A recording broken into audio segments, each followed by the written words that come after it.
मिंकी भालू घर के बाहर सफाई कर रही थी तो उसे एक तरफ कुछ अधिक गंदगी दिखाई पड़ी। वो उसे साफ करने जा ही रही थी कि उसे रॉबिन के बच्चों की आवाज सुनाई पड़ी। ची ची ची ची ची ची ची ची ची ची ची। ये बात है तो ये गंदगी इन चूजों ने फैलाई है। इस तरह तो ये बहुत गंदगी फैलाएंगे, मुझे सोने भी नहीं देंगे, सवेरे सवेरे चिल्लाएंगे और जगाएंगे। अजी सुनते हो? मिंकी ने अपने पति भूरा भालू को आवाज लगाई और भूरा ने अंदर से ही जवाब दिया। सुनाओ, क्या सुना रही हो? अरे ये भूरी और पीले रंग के एक पक्षी ने पेड़ पर घोंसला बना लिया है। उसके बच्चे शोर मचाने लगे हैं, गंदगी फैलाने लगे हैं। मुझसे बर्दाश्त नहीं होता, इन्हें हटाना होगा। अरे बच्चे हैं तो शोर मचाएंगे ही। हम भी कभी बच्चे थे, उधम मचाते थे।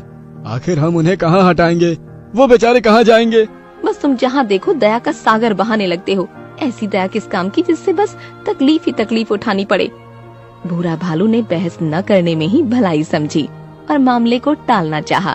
ठीक है बाबा, ठीक है, ये घोंसला हट जाएगा। अभी मैं खेतों पर जा रहा हूँ। रोबिन और उसके बच्चों का बाद में इंतजाम कर दूंगा।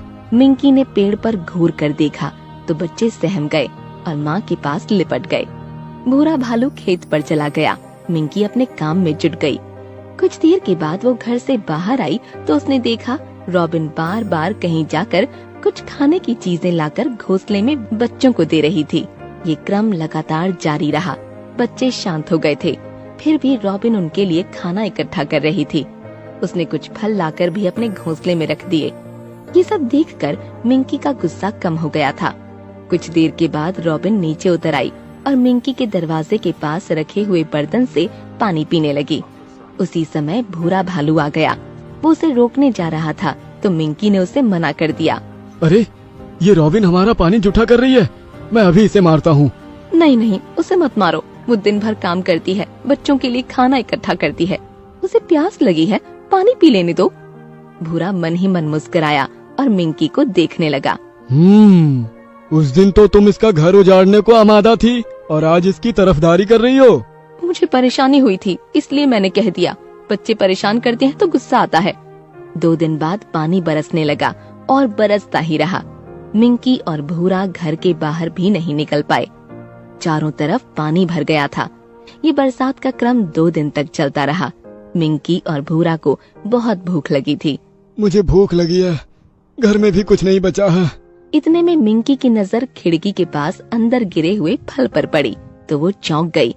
उसने उस फल को उठा लिया और फिर उसने देखा रॉबिन अपनी चोंच में फल लेकर खिड़की पर बैठी हुई थी। उसने फल अंदर गिरा दिया।